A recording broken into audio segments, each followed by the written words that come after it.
Assalamualaikum warahmatullahi wabarakatuh.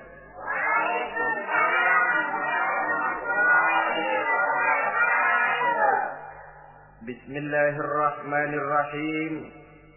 Alhamdulillahi rabbil alamin. Wassalatu wassalamu ala asyrafil anbiya'i wal mursalin, Sayyidina wa maulana Muhammadin wa ala alihi wa ashabihi al-mujahidin at-tahirin, amma ba'du. Bapak-bapak, ibu-ibu, saudara-saudara kaum muslimin rahimakumullah.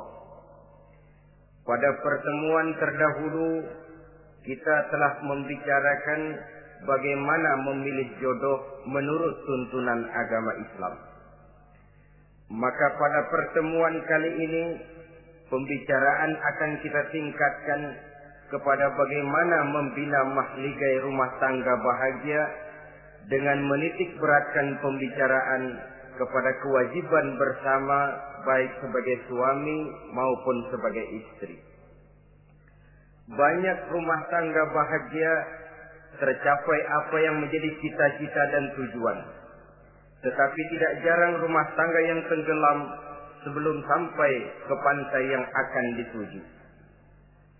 Pada saat-saat perkenalan seseorang dalam usahanya mencari jodoh, dia merasa bahwa pasangannya itulah yang akan memberikan kebahagiaan kepadanya.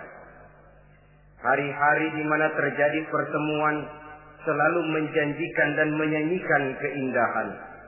Bahkan sehari tak bertemu rasa seminggu, seminggu tidak bertemu rasa sebulan, sebulan tidak ketemu pingsan. Tidak ada tanda-tanda sesuatu itu akan menjemukan.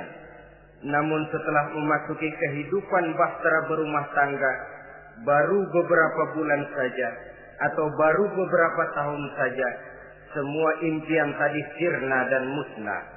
Bahagia yang disangka, sengsara yang datang menimpa. Keindahan yang diharap, malah kemalangan yang tumbuh.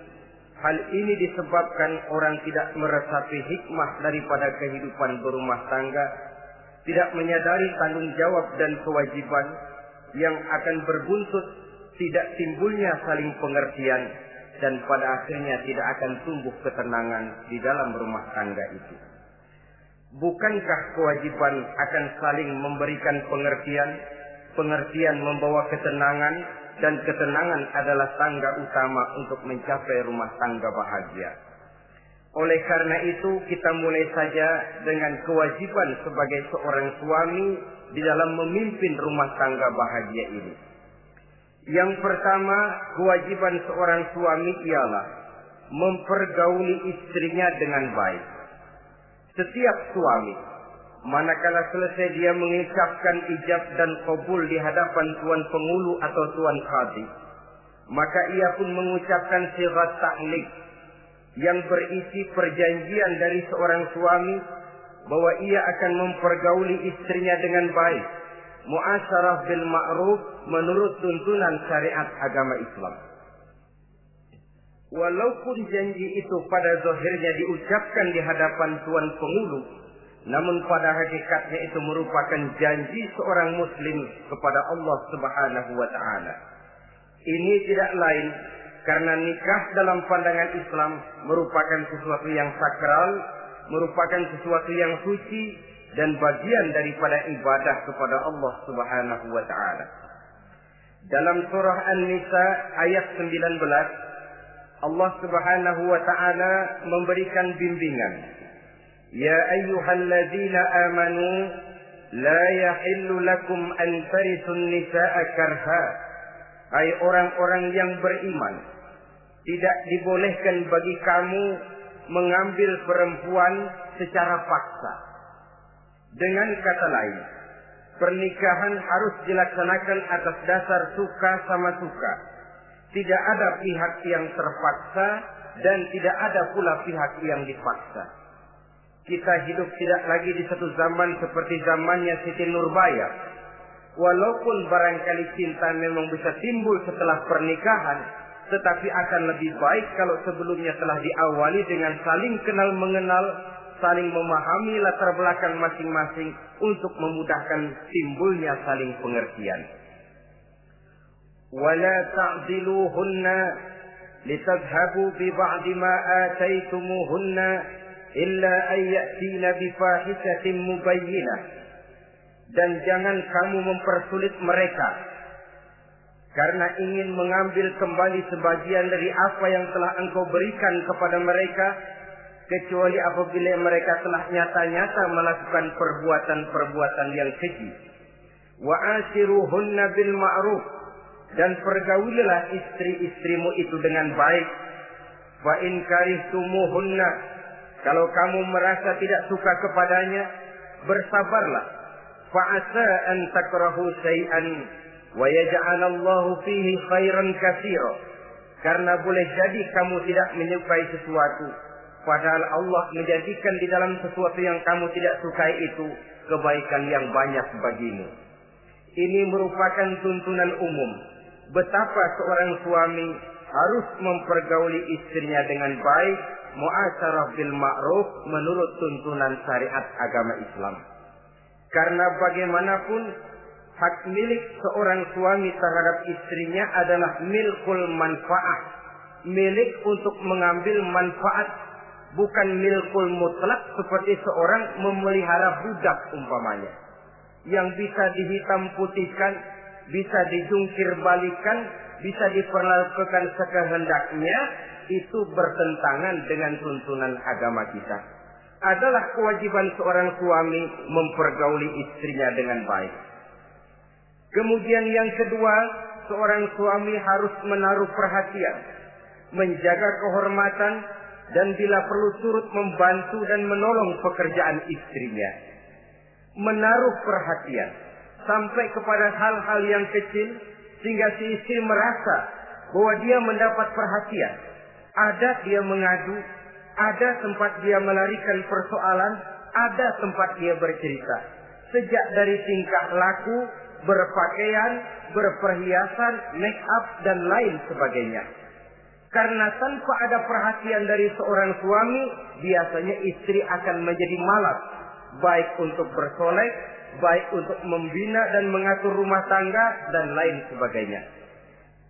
Apalagi tidak berat lidah untuk memuji perbuatan baik yang dilakukan istrinya, dan tidak mencela secara langsung perbuatan-perbuatan salah yang dilakukan oleh istrinya.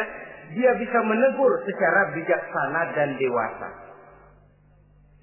Saudara-saudara kaum muslimin, seorang sahabat bernama Salman Al-Farisi mempunyai adik perempuan yang kawin dengan Abi Dzar Al-Ghifari. Satu hari Salman datang menengoki adik perempuan ini di rumahnya. Dilihatnya adiknya, rambutnya acak-acakan, pakaiannya kumuh, pendeknya nggak enak dilihat.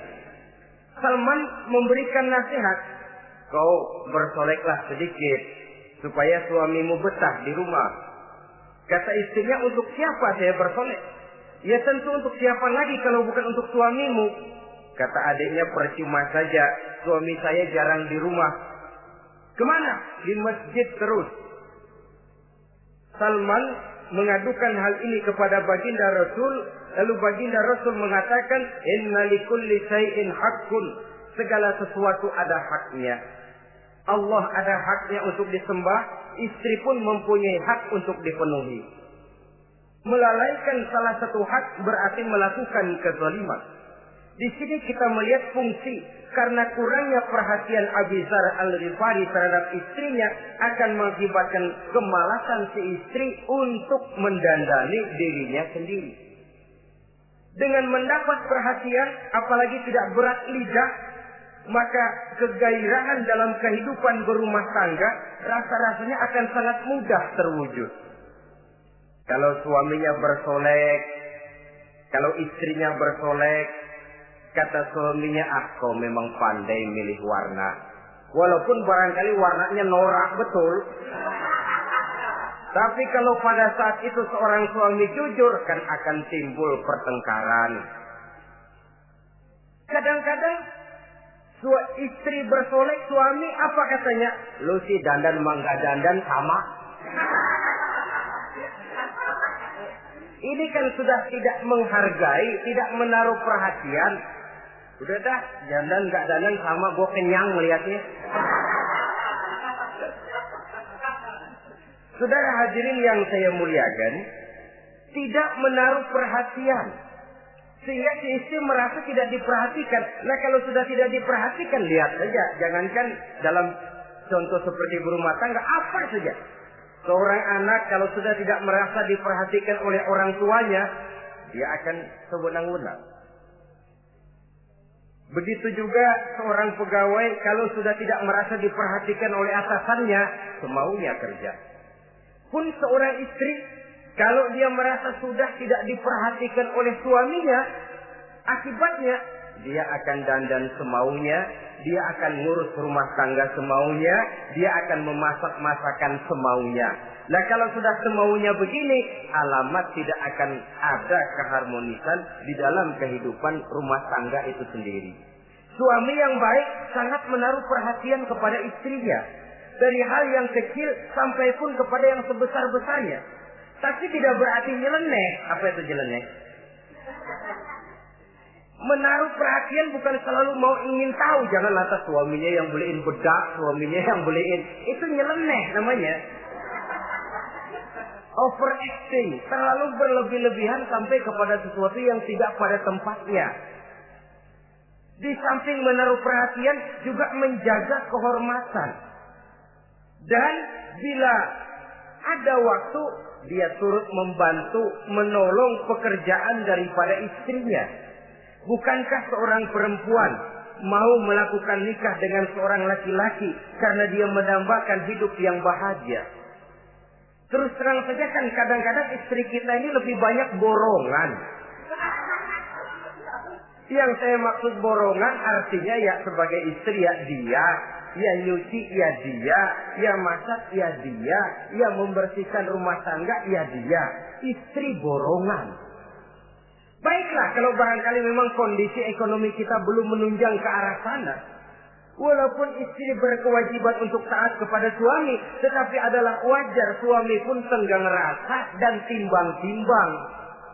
Rasulullah saja kadang-kadang dan tidak jarang menjahit bajunya sendiri, memperbaiki kasutnya sendiri.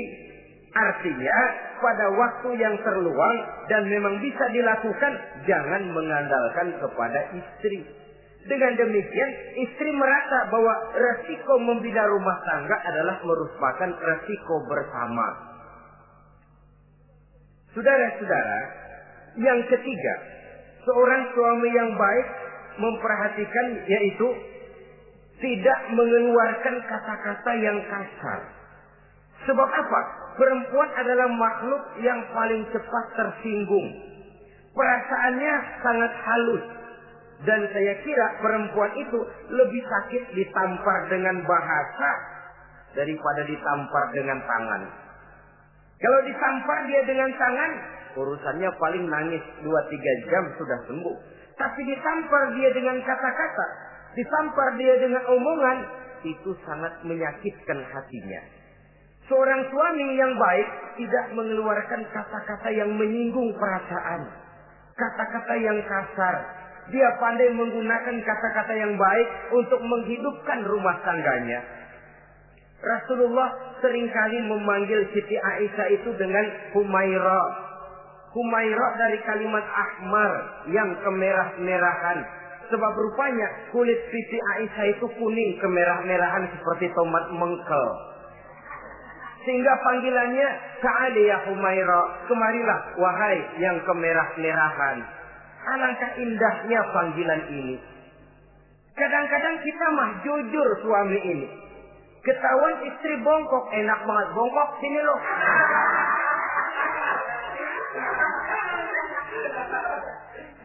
Jujur tapi nyakitin. Saudara-saudara, kadang-kadang inilah ya, bahasa perbuatan sangat besar pengaruhnya dalam menciptakan keharmonisan di rumah tangga. Pacaran mah manggilnya yang, Mau kemana yang? Udah endah aja udah. Begitu berumah tangga masih indah kakanda.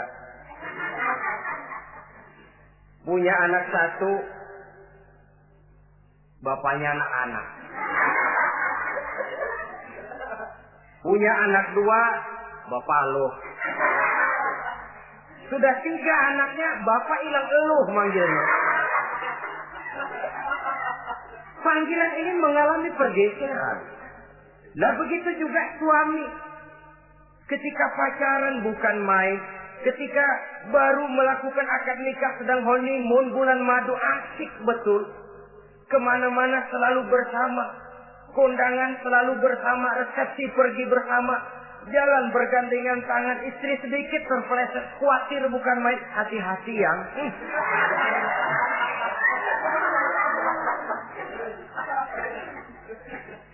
Sudah anak 3, istri ngajak kondangan, kata suami, lo pergi duluan aja dah.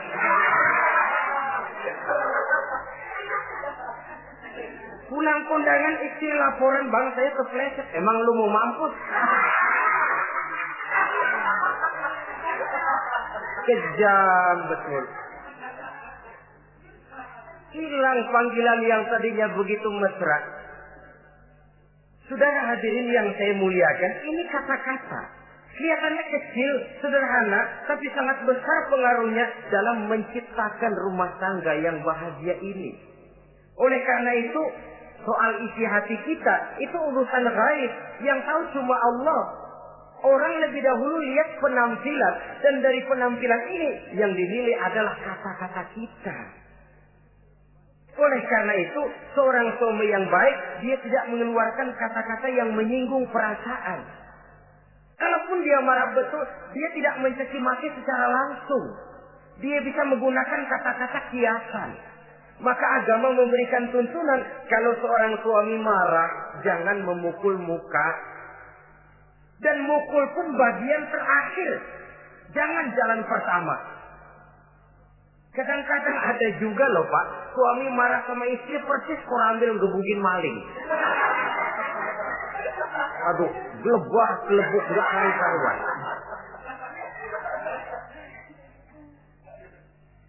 Jangan, kata agama, kalau kau memang ya melihat tingkah laku istrimu yang tidak enak, tegur dengan kata-kata. Lemah lembut. Lemah lembut tidak bisa. Sedikit keras. Sedikit keras masih nekat. Bentak. Bentak pun tidak bisa juga. Pisah tempat tidur. Pisah tempat tidur masih tidak bisa juga. Pukul. Jangan mukanya. Bagian lain dari tubuh. Itu pun tujuannya bukan untuk menyakiti, tapi untuk mendidik. Saudara hadirin, misalnya istri tidak sholat, suami tampil, bu sholat, mboknya malu sama tetangga kalau tidak sholat. Dengan lemah lembut masih tidak kena, besok kencengan dikit ngomongnya. Kemarin kan udah saya bilangin sholat 2 kali, belum mau juga. Oh sholat jadi, mulai naik tensi omongan, masih nekat. Begini saja, saya dari kalem sampai bentak udah. Sekarang kamu nggak mau juga sholat, saya mulai nggak enak pikiran. Mulai ntar malam kamu tidur kamar depan, saya kamar belakang. Pisah tempat tidur. Kadang-kadang kan nggak kuat emosi kalau sudah marah sama istri, ngebludak. Kalau istri diusir, sudah pulang ke rumah monyang muzat.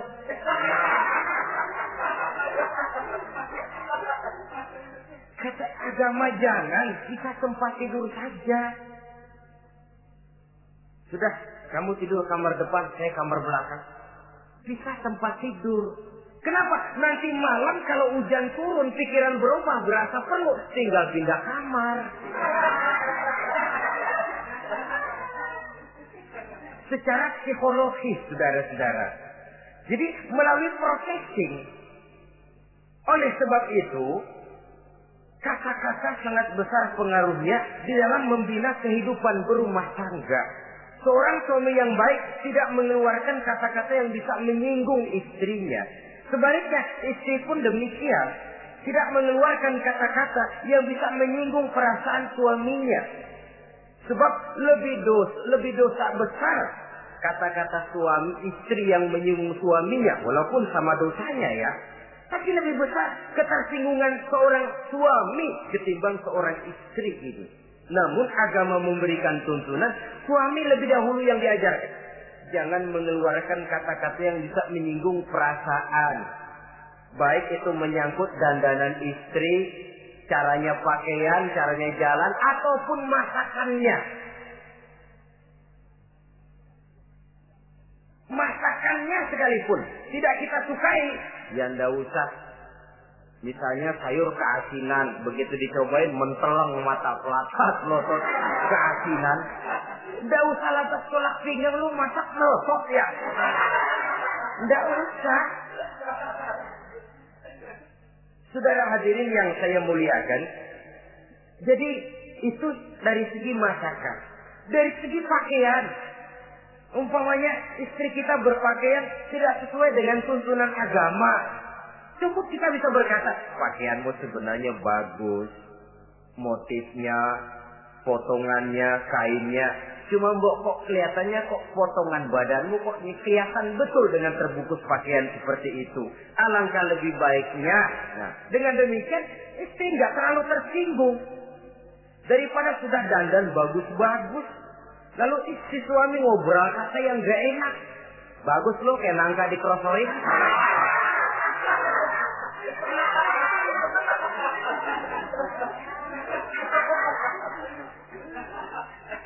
Allahu Akbar. Istri tentu saja tersinggung. Atau dia pakai bedak berlebihan. Ya tentu dia pun begitu karena ingin ada kebanggaan suami jalan dengan dia merasa bangga. Tapi over. Bedaknya berlebihan, lipstiknya berlebihan. Suami usil, begitu mau berangkat ke undangan, istrinya keluar nanya, mau main topeng monyet di mana?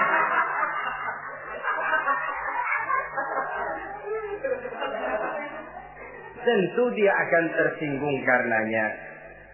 Jadi saudara-saudara, ini yang ketiga. Yang keempat, seorang suami yang baik jangan memberikan pekerjaan di luar batas kemampuan istrinya. Loh, tugas istri itu nyaris 1 kali 24 jam. Seorang suami, bagaimanapun payah dia bekerja, pulang dia bisa istirahat, tidur malam dia bisa tidur dengan nyenyak. Tapi seorang istri, apalagi dia punya anak kecil, bayi misalnya, itu nyaris jam kerjanya 1 kali 24 jam. Sejak bangun tidur sampai tidur lagi, bahkan tidurnya pun selalu diusik oleh anaknya. Anaknya kalem, bapaknya ngusik.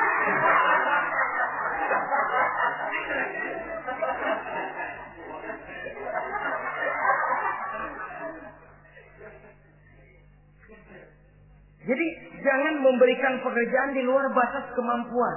Kata pepatah, "Iza aradta an tuta'a fasal ma yustata." Apabila kamu ingin ditaati, perintahkan apa yang orang mampu mengerjakan. Jadi kalau kita memerintahkan seseorang untuk melaksanakan sesuatu yang dia jelas tidak mampu, itu artinya sama dengan kita tidak ingin ditaati oleh orang itu. Bukan dia tidak mau taat, jenis pekerjaan yang kita berikan di luar batas kemampuannya. Nah kalau sudah begitu, tentu saja lalu ketaatan akan menurun jadinya. Tadi sudah saya katakan, kadang-kadang istri kita ini istri borongan. Dalam arti, ya dia masak, ya dia nyuci, ya dia ngepel, ya dia ngejemur, ya dia ngetriska. Borongan. Terlalu berat tugasnya. Oleh karena itulah seorang suami yang baik, dia harus tenggang rasa, timbang diri, tidak memberikan pekerjaan yang di luar batas kemampuan daripada istrinya. Kalau tidak mampu karena merasa dimanjakan oleh istri suaminya. Karena merasa dapat angin dimanjakan, mestinya mampu, lalu berpura-pura tidak mampu. Apalagi istrinya suaminya sedikit-sedikit mau menolong dia. Jadi posisi ini nanti bisa berbalik. Karena terlalu memanjakan istri bisa membludak. Akhirnya suami yang nyuci, suami yang neriska, istri tidur. Walaupun tentu saja tidak jelek, tetapi itu sudah overacting namanya. Saudara hadirin yang saya muliakan, itu yang keempat. Yang kelima, kewajiban seorang suami yang baik, ia mencukupkan belanja rumah tangga. Cukup itu relatif. Cukup menurut ukuran standar kemampuan kita. Sebab kemauan kita mungkin tidak terbatas. Tapi kemampuan kita yang terbatas. Kalau kemampuan ini bisa kita ukur dengan kemampuan, insya Allah kita cukup. Dan pernah saya katakan, orang kaya adalah orang yang hidupnya paling cukup. Salah kalau kita berkata orang kaya itu yang rumahnya gedung bertingkat. Tidak betul orang kaya itu yang mobilnya 5, yang gajinya jutaan, yang kebunnya lebar, yang pabriknya luas. Tidak. Orang kaya, orang yang hidupnya cukup. Orang miskin, orang yang selalu merasa kurang. Jadi kalau ingin jadi orang kaya, resepnya gampang sekali. Cukup dengan apa yang diberikan Allah, kita sudah kaya. Tapi kalau ingin miskin, maka bukalah mata selebar-lebarnya. Bagaimanapun banyak nikmat Allah diberikan kepada kita, tidak pernah ada rasa cukupnya. Dikala itu akan tertanam sifat kemiskinan dalam diri. Maka ukuran cukup ini yang relatif. Jadi kalau kita memang ekonomi menengah ke bawah, jangan ingin cukup seperti halnya ekonomi menengah ke atas. Nah, saudara-saudara, di samping belanja rumah tangga yang menyangkut makan, minum, pakaian dan sebagainya, bila ada kelebihan rezeki, juga perhiasan untuk istri. Karena istri itu zinatul hayatid dunia, perhiasan hidup di dunia. Jangan lalu berat hati, kan suami yang peras keringat, banting tulang, pergi pagi pulang sore. Mestinya suami dulu dong, cukupi pakaiannya. Betul, kelihatannya memang begitu. Tapi jangan lupa, istri kita bagian daripada hidup kita. Baik dia dilihat orang, baik kita disebut orang. Jelek dia dipandang orang, jelek juga kita disebut orang. Dia adalah bagian daripada kehidupan kita. Orang kan sering bilang tuh, Mpo Ano, kenapa? Gue gerah banget lihatnya. Emang kenapa? Emang kenapa dia? Ke pasar pakai kutang doang.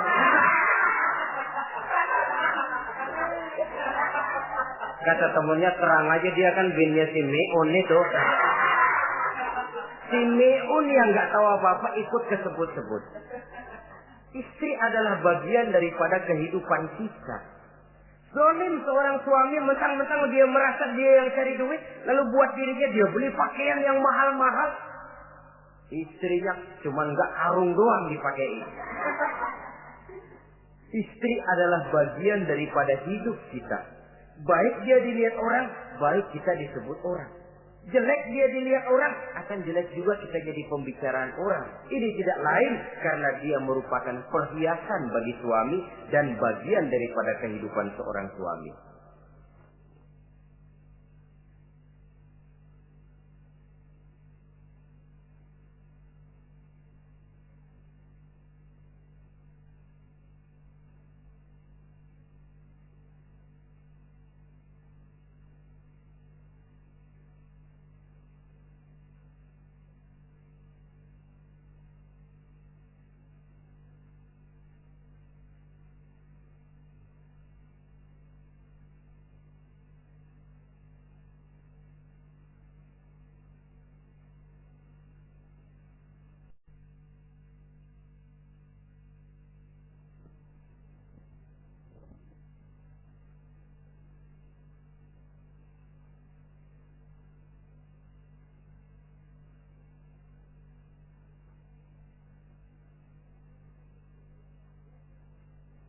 Adalah satu perbuatan zalim misalnya, kalau seorang suami manakala dia beroleh rezeki parkir di restoran.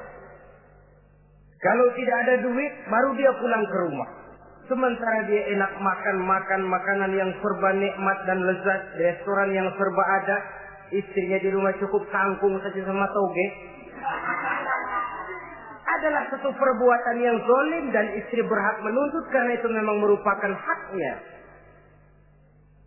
Begitu besar nilai pahala memberikan nafkah ini, Sampai-sampai Nabi dalam hadis yang diriwayatkan oleh Imam Muslim dan Ahmad bersabda, dinarun anfaqtahu fi sabilillah wa dinarun anfaqtahu ala rukbatin wa dinarun tasaddaqta ala miskin wa dinarun anfaqtahu ala ahlika a'zamuha ajran allazi anfaqtahu ala ahlika.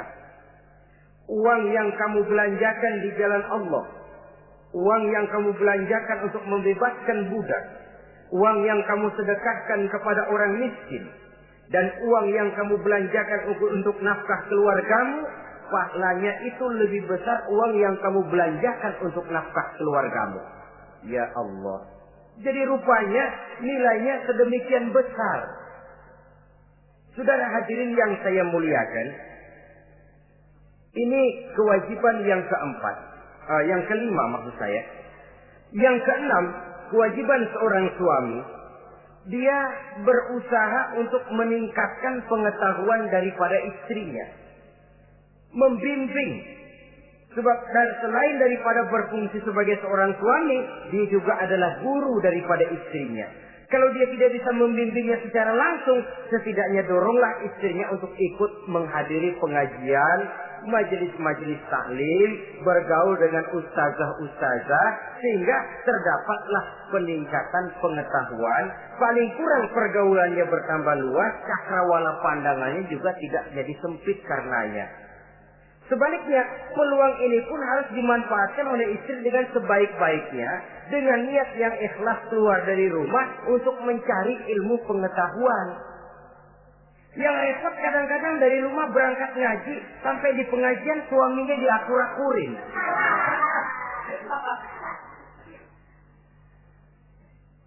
Atau tetangganya jadi bahan gunjingan. Ngajinya cuma setengah jam, ngomongin orangnya sejam setengah. Ini malaikat bingung, kacau amat ya orang. Ini yang kadang-kadang menimbulkan hal-hal yang negatif. Padahal keluarnya dari majelis taklim, keluarnya dari pengajian. Tapi kalau di pengajian yang dilihat adalah gelang temennya, anting temennya, rantai temennya, lalu walaupun nggak tahu belaga, tahu baru dapat berita burung, katanya si Ano, oh iya anu.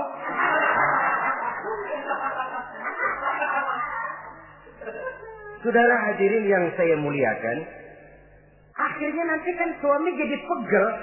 Lu kok disuruh ngaji bukan mikir bener, pulang malah gua digonggong-gonggong minta gelang, bagaimana? Rupanya tidak memanfaatkan peluang yang diberikan itu seperti yang seharusnya.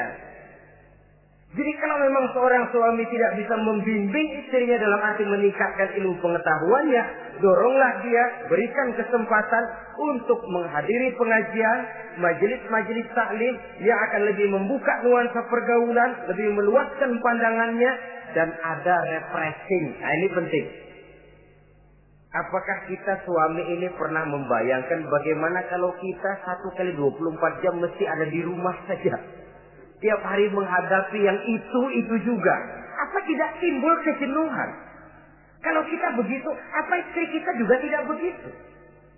Karena itu sangat bijaksana kalau ada waktu luang, Boya ajaklah istri dan anak-anak makan di rumah makan. Kalau ada kelebihan rezeki loh ini ya. Tapi jangan maksa-maksa. Karena terlalu ingin lalu ngutang dulu sama temen. Itu juga nggak betul. Niatnya baik, cuma ngutangnya itu nanti yang jadi nggak betul. Ya, refreshing, relax, santai. Apa itu ke Taman Safari, apa itu ke Bogor. Supaya istri ini merasa ada selingan dalam hidup. Tidak jenuh, tidak monoton. So, kalau dia jenuh, akhirnya kan wah, ublek-ublek di depan dapur mulu.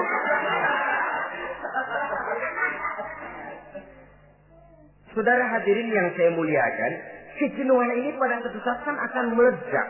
Nah, kalau meledak tanpa tersalurkan, dia akhirnya akan mencari saluran sendiri. Iya kalau positif, kalau negatif, inna lillahi wa inna ilaihi raji'un jadinya. Oleh karena itu, seorang suami yang baik berkewajiban meningkatkan pengetahuan istrinya. Sebab boleh jadi istri tidak melaksanakan kewajiban karena tidak tahunya.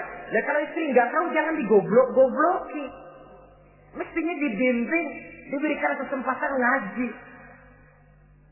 Kamu sih disuruh gini aja kok nggak bisa, emang goblok aku nih. Memang bukan dibimbing malah digoblok-gobloki. Kalau istri kan apa ya? Bahasa Prancisnya nelongso. Apa nelongso? Narik diri. Apa katanya? Gue tahu lo goblok, lo nggak kawin sama gue. Nah.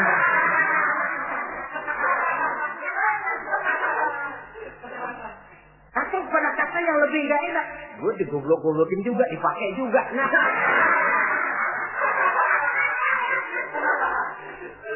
Kan lebih nggak enak lagi tuh. Jadi saudara-saudara, hal-hal yang memerlukan kesabaran ini memang menuntut kedewasaan dari seorang suami. Dia kalau baru 1-2 bulan berumah tangga, segalanya masih menjanjikan dan menyanyikan keindahan.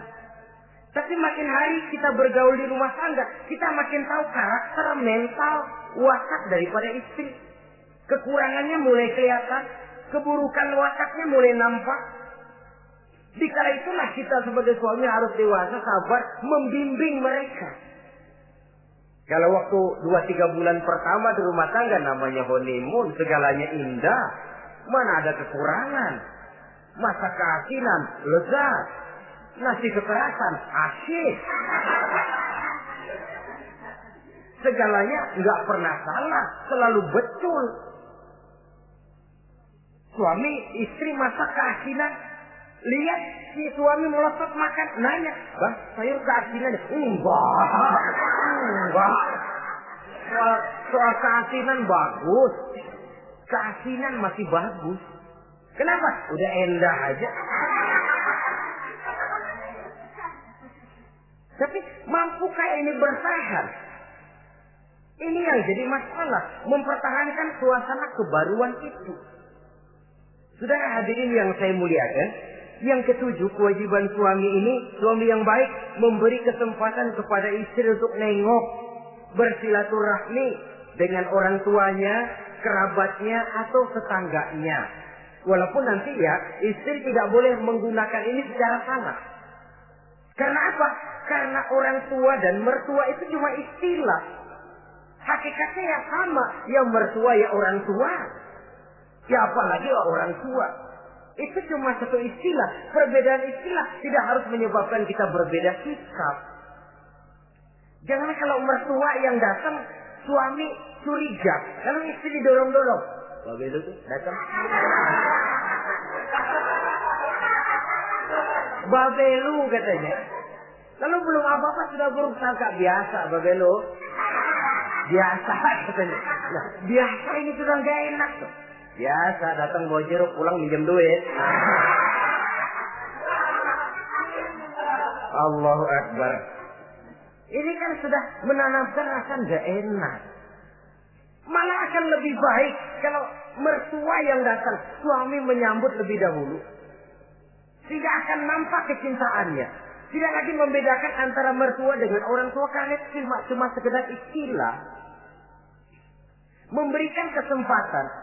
Dan seorang istri pun, walaupun akan ke rumah orang tuanya sendiri, izin suami itu wajib. Jangan merasa, saya kan mau ke rumah orang tua sendiri, kepada orang tua kan ibadah, wajib, betul. Tapi setelah punya suami, ranking pertama suami. Bukankah saudara pernah dengar satu riwayat, seorang sahabat akan pergi jihad di jalan Allah, perang membela agama. Ketika akan berangkat, dia pesan sama istrinya, "Aku mau perang membela agama. Aku pesan, kalau aku belum pulang ke rumah, kau jangan keluar rumah." Baik bang, berangkatlah si suami dengan iringan doa istrinya. Nah, ini istri yang baik ya. Suami pergi kantor, istri doa. Di situ letak kerjasama. Suami buka warung, istri sembahyang duha. Di situ letak kerjasama. Ya Allah, kata istri dalam doanya itu, mudahkan rezeki suami saya.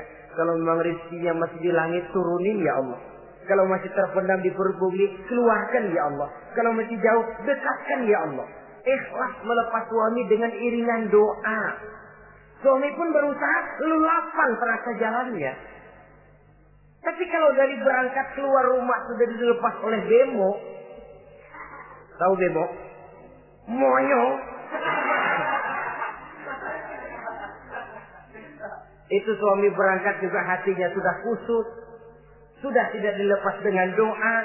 Lalu si istri juga barangkali suaminya berangkat ngedumel. Ya, jangan dikasih rezeki dah Tuhan, tadi dikasih rezeki gak kawin lagi. Nah.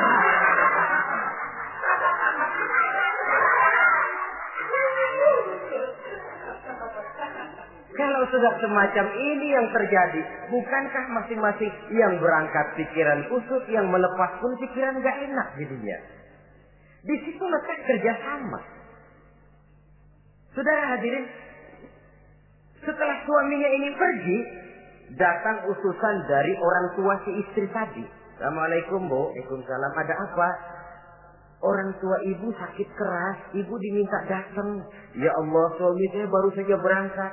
Istri suami saya bilang kalau dia belum pulang perang, saya nggak boleh keluar dari rumah. Tolong sampaikan maaf saya kepada orang tua saya belum bisa datang karena suami saya pesan begitu. Pulang utusan ini. Besok balik lagi. Gimana? Aduh Bu, orang tua ibu makin parah. Kelihatannya nggak ada harapan datang dah sebelum menghembuskan nafas yang terakhir. Suami saya belum pulang. Saya nggak berani keluar rumah sebab begitu pesannya. Sudah, pulang saja. Saya ikut doa, mudah-mudahan orang tua cepat sembuh. Besoknya hari ketiga utusan ini datang lagi. Bagaimana? Sudah meninggal Bu. Barangkali sebelum dikubur ibu masih mau ketemu. Maaf saja. Bagaimanapun berat hati saya, suami saya belum pulang. Pesannya tadi begitu. Ini rupanya utusan kesel. Ini orang sama orang tua sendiri gini-gini amat. Lalu lapor kepada baginda Rasul. Apa jawab beliau? Baginda Rasul malah berkata, dosa orang tua yang meninggal ini sudah diampuni oleh Allah karena dia mempunyai anak perempuan yang begitu taat kepada suaminya.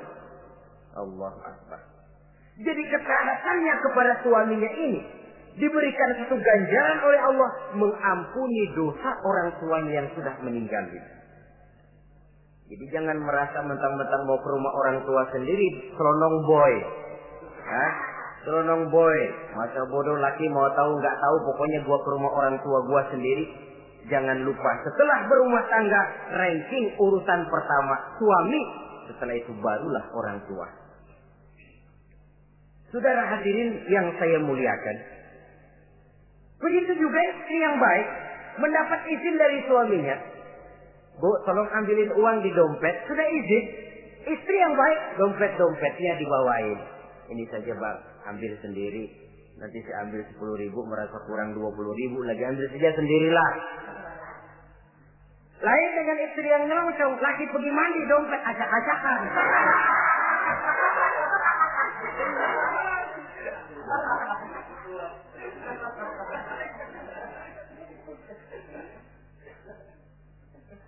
Saudara hadirin yang saya muliakan, baik silaturahmi itu kepada orang tua atau kerabat, famili, andai tolan, keluarga lain, ataupun tetangga.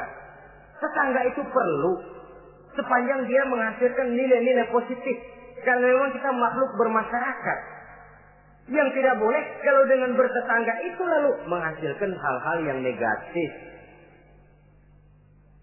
Saudara hadirin, yang kedelapan, seorang suami yang baik wajib bersikap lapang dada dan sabar menghadapi kekurangan-kekurangan yang ada pada istrinya.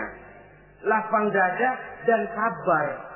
Sebab memang membangun manusia itu lebih sulit dari membangun jembatan. Kalau memperbaiki jembatan mungkin seminggu 2 minggu selesai. Tapi memperbaiki watak seseorang memerlukan waktu lama.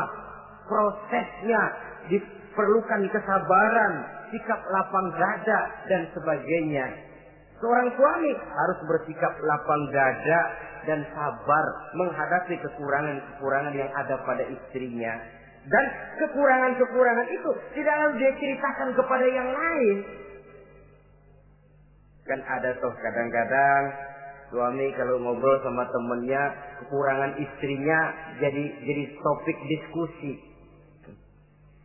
Bini gue payah banget dah. Lu nggak ada yang nanya, istrinya dipayahin di mana-mana. Kayaknya nggak malu. Mengorek aib sendiri kan menepuk air di dulang, toh itu artinya. Kalau aib istri kita ceritakan di mana-mana, bukankah artinya kita juga menceritakan aib kita sendiri? Karena istri bagian daripada kehidupan kita. Sebagaimanapun seorang istri tidak wajar menceritakan aib dan kekurangan suaminya di mana-mana. Malah dia harus menutupi. Malah kelemahan dan kekurangan suaminya harus dia jaga. Dia tetap bangga. Di mata saya suami saya adalah Arjuna yang tidak punya kekurangan apa-apa. Kalaupun orang bawakan berita, tidak betul itu. Walaupun hatinya panas, tapi dia masih bisa menunjukkan wajah yang sejuk, senyum dalam hati yang panas. Sebab saudara-saudara, apabila kita tidak punya filter, ini kadang-kadang kita mau tenang, kita bisa dibakar oleh yang lain. Tapi kalau ada filter, kita bisa menyaring, boya masa iya. Sehingga dengan demikian, sikap lapang dada dan kesabaran ini, walaupun diutamakan adalah merupakan kewajiban suami, juga sekaligus merupakan imbangan daripada si istri. Nah, kemudian yang ke-9, seorang suami wajib berpenampilan bersih dan rapi di hadapan istrinya. Sehingga tanpa anggun. Anggun ini lalu menimbulkan wibawa. Nah, dari wibawa lahir rasa hormat. Tapi kalau suami di depan istrinya kelihatan butut, rebek, jelek, belek,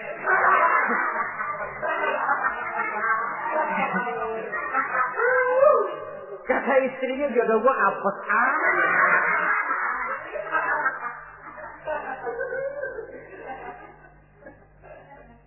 tidak akan timbul kewibawaan. Nah kalau sudah tidak timbul wibawa, dia bagaimana si istri itu akan merasa dia wajib taat kepada suami.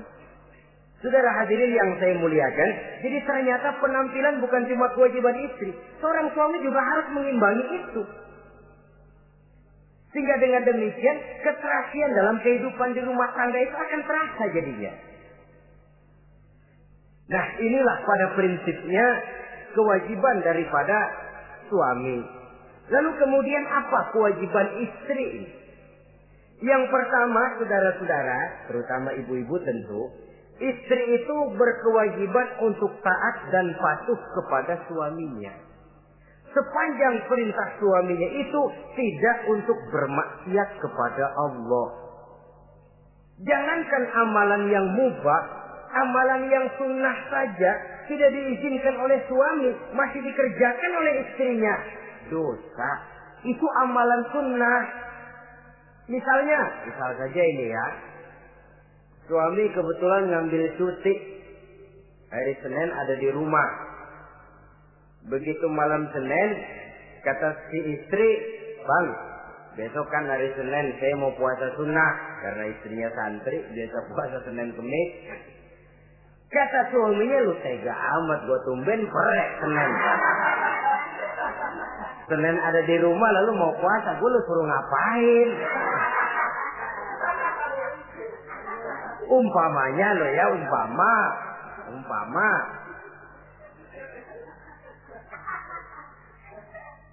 Lalu tanpa izin si suami, istri puasa juga, puasa sunnah. Bukan saja tidak mendapat pahala, malah dosa hukumnya. Ini amalan sunnah. Apalagi timbang pergi arisan. Apalagi timbang pergi tetangga. Amalan sunnah tidak mendapat izin daripada si suami, dosa untuk dikerjakan. Dengan pertimbangan tadi, ya tumben cuti hari Senin. Istri dadakan puasa, lah suami nganggur total.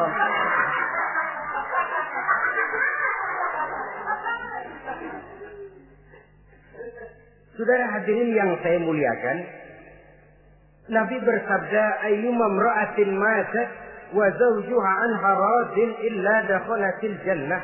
Apabila seorang istri, seorang perempuan meninggal dunia, suaminya ridho kepadanya, maka perempuan itu pasti masuk surga.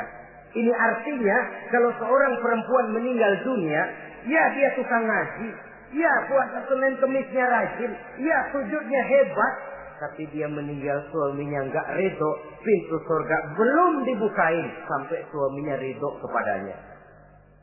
Ini begitu besar kewajiban untuk taat. Nah, di sini suami wajib ngimbangi. Jangan mentang-mentang istri wajib taat, lalu suami overacting, kerjanya cuma tulak pinggang sama nunjuk. Lo kalau gue bilang nyungsep, ya enggak. Contoh dari baginda Nabi tadi sendiri kok, beliau itu menjahit bajunya, memperbaiki kasusnya. Yang bisa, ya kerjakan, nggak usah ngandeli. Saudara hadirin, yang kedua, seorang istri berkewajiban untuk memperlihatkan budi pekerti yang baik kepada suaminya. Nah, budi pekerti itu yang baik yang bagaimana? Yang diisyaratkan oleh Nabi. Apa kata beliau? Khairun nisa, perempuan yang baik ialah man sarratka iza absorta, yaitu yang mengembirakan kamu apabila kamu memandang kepadanya. Satu. Ini termasuk budi pekerti yang baik. Apabila dipandang oleh suaminya, dia pandai menyenangkan, menggembirakan hati suaminya. Jadi, tolong ibu-ibu, jadilah istri yang siap pakai. Nah, itu tuh. Itu istilahnya. Anytime already, standby. Ya. Apabila dipandang, dia sanggup menggembirakan hati suaminya. Suami pulang dari pasar dagang rugi, istrinya tampil. Itulah bang romantikanya dagang. Mboya sekali-sekali rugi. Apa mboya selalu untung? Gelombang laut saja pasang surut. Lah suami kan merasa ada air penyejuk. Ini termasuk menggembirakan. Jangan suami sudah pulang dari pasar rugi, mikul panjang, ngos-ngosan sampai rumah istri ceramah. Lasar lu laki goblok. Dagang pakai rugi. Ini kan suami sudah di pasar rugi, sampai rumah digoblok-goblokin. Nah itu nanti ya efeknya, suami itu kalau sudah istri nggak menyenangkan hatinya di rumah, si suami itu kena penyakit yang istilah sekarang ini penyakit broken home. Nah penyakit nggak betah di rumah. Mestinya dia kumpul di rumah, dadakan di pos ansik dia kongkok. Sampai subuh lagi, sampai subuh. Sampai subuh. Saudara hadirin yang saya muliakan. Pandai menggembirakan, menjadi penghibur. Usaha suami gagal, dagangnya rugi. Gairahnya bekerja menurun. Di saat itu istri tampil jadi pengimbang yang baik. Sehingga dengan demikian istri suami lalu merasa ada sedikit air penyejuk. Apabila dipandang, dia pandai menyenangkan hati suaminya. Bagus kalau seorang istri pada saat ada suaminya di rumah dia berdandan. Dan suaminya tidak di rumah dia apa adanya. Dan keliru besar, sebab dandannya seorang istri dengan niat untuk menyenangkan hati suaminya merupakan ibadah. Saudara hadirin, ciri yang kedua dari budi pekerti yang baik seorang istri itu apa? Wa tuti'aka iza amarta. Kalau diperintah, dia taat kepadamu. Diperintah, dia taat sepanjang perintah itu tidak untuk bermaksiat kepada Allah. Yang ketiga lagi cirinya watahfazu ghibataka fi nafsiha wa malika. Dia dapat menjaga diri baik pada waktu kamu tidak ada, baik menjaga dirinya sendiri ataupun menjaga hartamu. Tidak menggunakan kesempitan di dalam kesempitan. Ini ciri dari budi pekerti. Yang ketiga, sekarang kewajiban seorang istri dapat mengatur rumah tangga dengan baik dan rapi.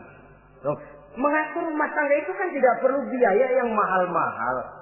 Asal ditempatkan pada tempat yang serasi, komposisi warna yang cocok, tidak perlu perhiasan yang mewah-mewah. Orang lalu terkesan, rumahnya ini sejuk ya. Kenapa? Tata ruangannya kok enak dilihat, apik. Enggak karena mentang-mentang semua kepengen dilihat orang, semua ditaruh di ruang tamu. Sampai tempayan piring naik ke ruang tamu semua. Walaupun mahal, tapi kalau tidak pada tempatnya kan orang lalu, ini kok terlalu amat ya. Dapat menata. Dan menata ini tentu karena pergaulan. Saudara hadirin yang saya muliakan, sehingga dengan demikian ada suasana kebetahan. Orang di rumah itu merasa seperti, itulah yang dikatakan Nabi, baiti jannati, rumah tanggaku laksana surga bagiku. Laksana kebun, tempat di mana kita melepaskan lelah, tempat di mana kita menemukan ketenangan, tempat di mana kita menemukan refreshing dari segala kejenuhan dan kelelahan akibat tugas-tugas yang kita hadapi, baik di kantor, di tengah masyarakat, di pasar dan lain sebagainya. Yang keempat, jangan menambah kesulitan suami. Syukur kalau malah bisa membantunya. Bahwa ada seorang istri yang bekerja itu bagus. Asal bisa menjaga diri dan bisa menjaga kepercayaan dan kehormatan daripada suaminya. Dan suami pun yakin bahwa jenis pekerjaan yang dikerjakan oleh istrinya itu tidak bertentangan dengan agama. Tapi malah kalau si suami yang mempekerjakan istrinya, mengeksploitir istrinya, ini zalim. Istrinya yang disuruh kerja. Suami ongkang-ongkang kaki di rumah. Istrinya yang peras keringat banting tulang. Ya kalau kerja, kalau dikerjain lebih parah lagi. Kan tidak sedikit toh problema rumah tangga semacam ini. Sehingga dengan demikian akhirnya apa? Kendali rumah tangga di tangan istri. Karena istri merasa dia yang cari duit. Istri merasa dia yang berusaha. Kenapa dia tidak mengendalikan rumah tangganya? Dikala itu jatuhlah suami di bawah komando istrinya. Hilang wibawa, hilang karisma, tidak ada ketakutan. Malah akhirnya berbalik seolah-olah si suami jadi istri dan si istri menjadi suami. Apalagi di zaman seperti sekarang. Walaupun pekerjaan sulit, tapi mereka yang punya wajah cantik, mudah senyum, gampang bergaul, dan mau obral. Tentu banyak saja lapangan kerja yang nyata-nyata bertentangan dengan agama. Nah, yang terakhir, kewajiban daripada istri ialah hemat, cermat, rajin, dan pandai menyimpan. Kalau dia dibelikan perhiasan oleh suaminya, niatnya tidak lain. Pertama, menyenangkan hati suaminya.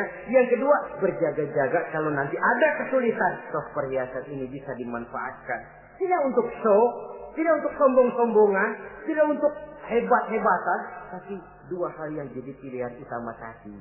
Dengan sikap hemat, cermat, rajin, dan pandai ini, menyimpan, memanfaatkan, dan menggunakan, maka nilai ekonomi di rumah tangga insya Allah akan mengalami stabilnya.